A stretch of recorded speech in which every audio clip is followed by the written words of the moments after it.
This one's sure not to ruffle any feathers at all. Toughest places to play in the Big 12. We got a list dropped from EA Sports, the new NCAA 25 football game coming out. And earlier today, it made people mad all over the internet. And that was their list of the top 25 toughest places to play as they will be ranked in the game. As you can see here on this list, nobody in the top 10 or even close, really, from the Big 12. There is one, count them, one Big 12 team that made this entire list. That is Utah, checking in at number 18, Rice-Eccles Stadium. That's it. Nobody else. The Big 12 deserves its own list. So we are doing a tier list today of the toughest places to play in the Big 12 because as I started to go through just ranking these one by one, I thought like a lot of these, it's really tough to discern between one or the other. It would be better in a tier list. And this is what all the kids are doing on the internet, right? So we are going to make a tier list. And here you go. Here it is. We're going to start it right now. We'll just work left to right. How about that? Okay. We go first with Iowa State. We've got Jack Trice Stadium. Now, Jack Trice Stadium is not an easy place to play at all. At all. K-State always seems to, my squad, have a hell of a time winning there, even when the Wildcats are a much better team. We're going back over the last 10 years or so here. If you're looking at the records at Jack Trice, Matt Campbell's 32-20 at home. It's solid. They're 36-29 the last decade. It's okay. The numbers aren't eye-catching, but they have been much better and much tougher the better that they have gotten.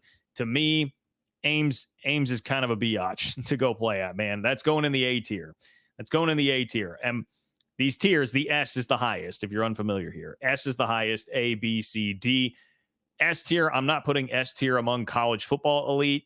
S tier relative to the Big 12. So for the Big 12, Iowa State, I'm going to put in the A tier.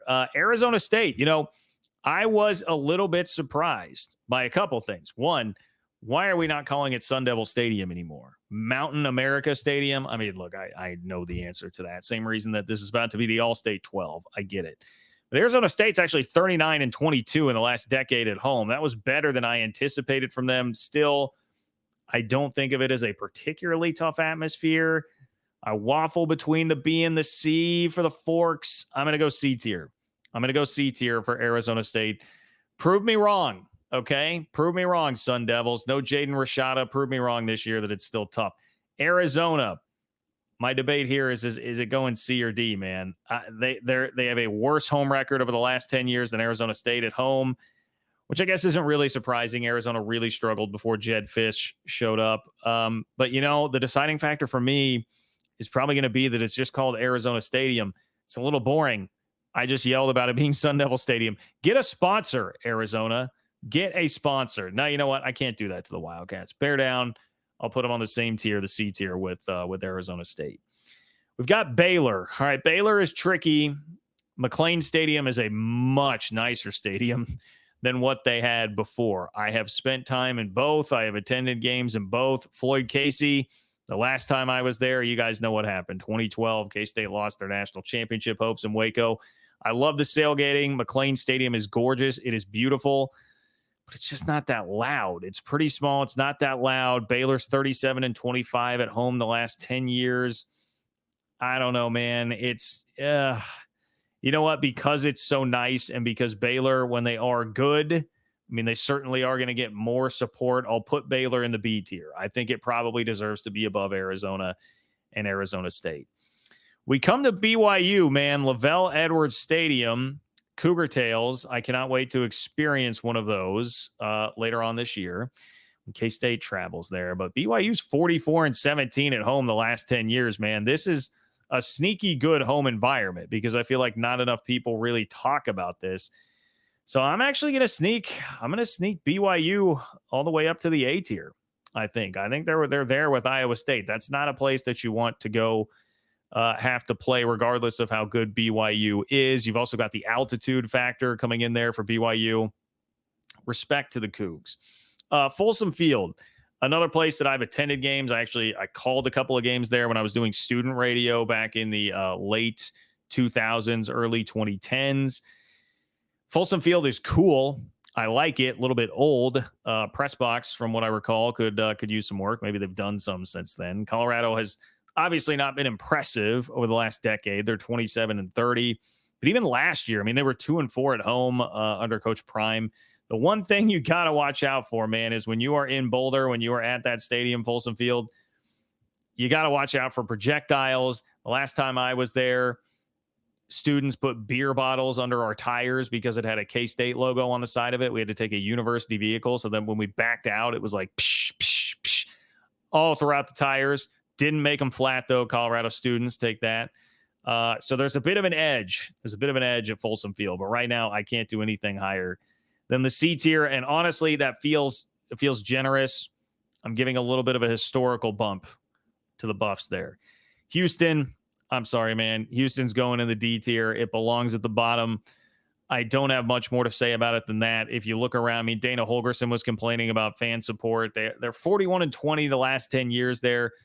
But keep in mind, they were obviously not playing in a Power 4 conference, and the attendance has just looked really bad, if we're being honest, when I've seen pictures of this recently. So Houston, I'm sorry, but that's where you're going to have to reside. You know what? Maybe I should throw my picture back in the bottom corner here for you guys. We'll see if you like that any better.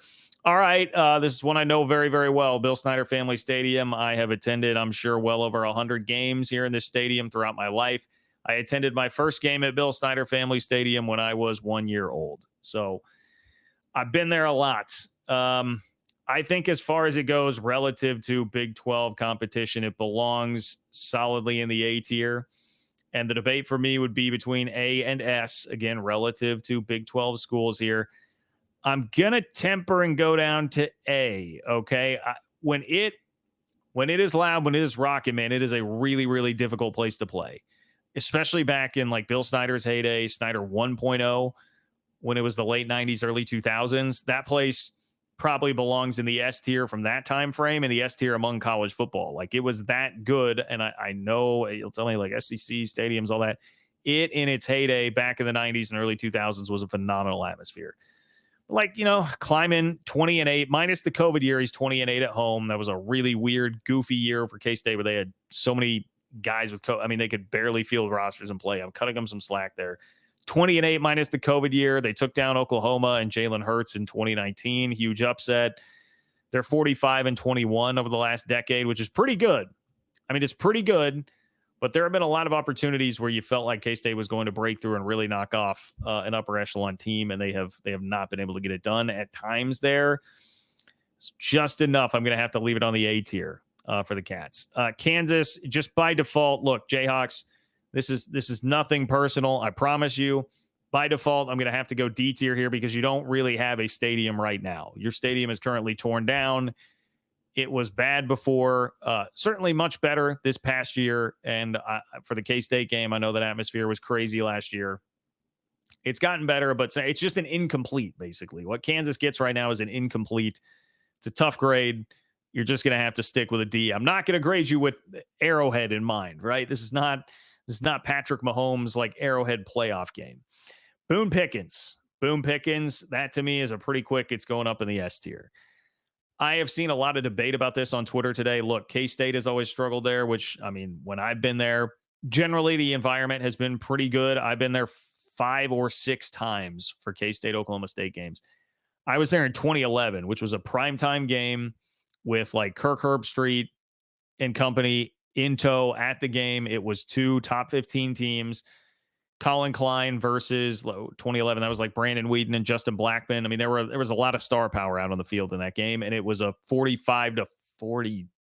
Yeah, it was a 1 touchdown game. It was a 1 score game. K-State had like 4th and goal to try and tie it at the end and couldn't get in there. So that was a phenomenal atmosphere. You get Boone Pickens in that scenario, it is about as good as anywhere in college football. Maybe some consistency issues now, as I think you start to see with a lot of environments in college football. But relative to the Big 12, this is going way up there. They're so consistent. They're tough to beat. They've got the paddle people banging on the paddles. It makes it pretty intimidating. They're 19-2 the last 3 years. And yes, I know that one of those was the multi-touchdown loss to South Alabama, but Oklahoma State still belongs there. TCU, I mean, they've had a good team, So they've been pretty good at home just because the team generally over the last decade has been pretty good. But that's a quiet environment. It's a small environment. It's a nice stadium, like nice bells and whistles. Again, have been there multiple times, but it's pretty quiet. I think it belongs on the C tier probably with Baylor. Um, TCU fans, K-State fans will tell me like, oh, well, you get some beer thrown at you if you go there. I mean, they're 45-19 at home the last 10 years. So it is a pretty good record. But again, having been there, like it's not a particularly loud and intimidating environment. So I'm going to have to drop it to the C tier. Texas Tech, or excuse me, the B tier. I keep saying C because I see the third one down there. Texas Tech, we're getting a pretty crowded A tier here. It's between A and B for me, Red Raiders. It's between A and B. Weird things happen there. That is definitely a crowd that when the team is good, it will be charged up and it will have an edge. It's just tough for me, though, because I go look at the record here. I mean, Texas Tech over the last 10 years, 34-27. I'm just not sure that record is good enough for me to vault it quite up there into the A tier. Ah, boy, this is going to be a controversial one, man. This will be a controversial one. I'm probably going to go B tier. State of Texas, I'm sorry.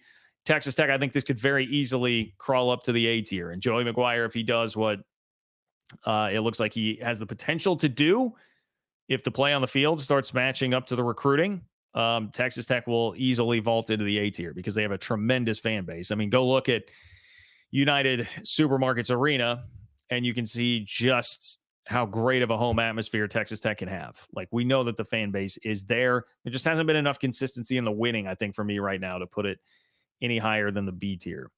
UCF, another tough one. Am I going B or am I going A? I love the bounce house. I think I've got to go B with UCF.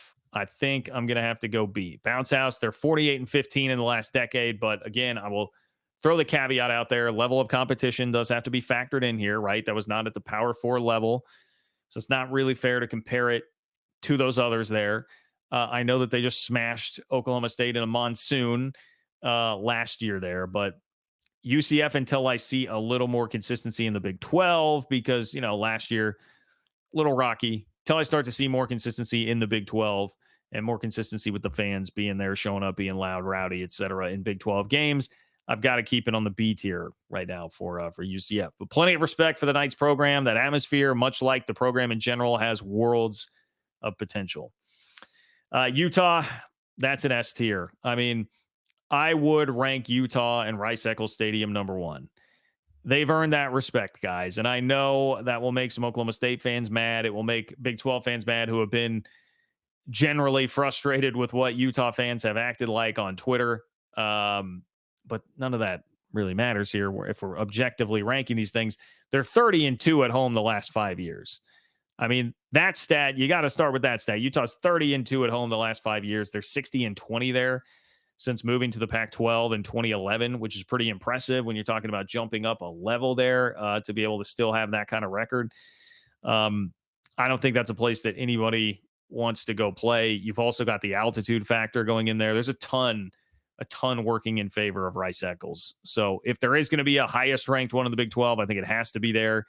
And the game kind of got it right. West Virginia is another very, very good atmosphere. I've been there 2012, 2014, 2016, 2018. I think that's it. I guess I've been there 4 times for 4 games. West Virginia is an awesome atmosphere. I love the tailgating scene.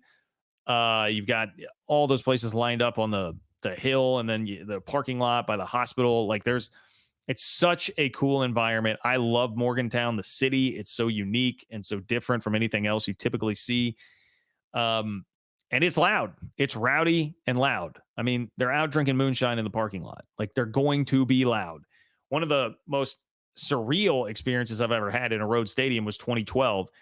2012 K-State, West Virginia. That was, again, like 2 top 15 teams. Ton of hype for that game. Ton of hype. Geno Smith, Heisman, hopeful, was at full throttle then. K-State just went in there and kicked the living you-know-what out of West Virginia. It was crazy. But that crowd was geeked, man, until they got everything totally sucked out of them. But I've seen West Virginia at its best with how that game was at the beginning. West Virginia solidly in the A tier. Might have an argument for S tier. I would certainly listen to it. West Virginia's record is 43-18 the last 10 years at home. It's also such a long trip for most teams to make. I think that also adds to the difficulty.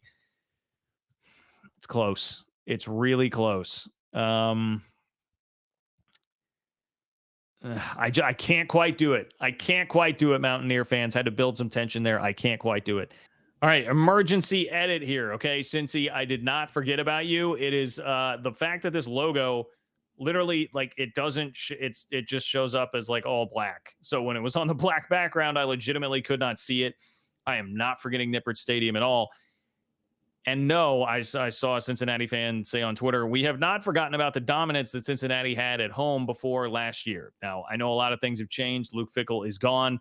But since he went on a hell of a run, it's not going in the D tier. Don't worry. It's just sucking it down there for right now. 31-1 over a 5-year stretch before this past year where they were 1-6 and really struggled. Nippert, they're 47-17 over the last 10 years. I think it's a really good fan base. I think it's a place that can definitely get rowdy.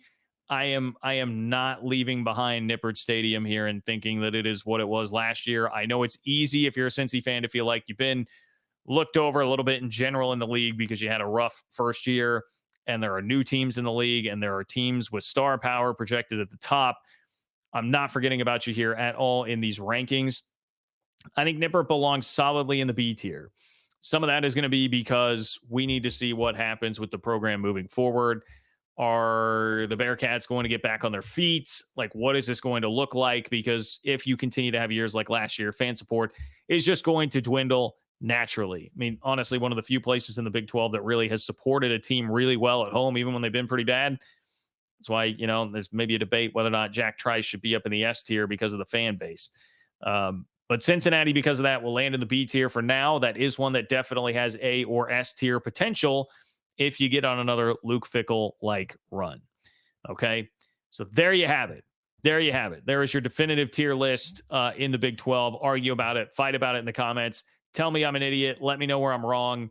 What did I get right? What did I get wrong? Fill up the comments. Like the video. Appreciate you all. Take care.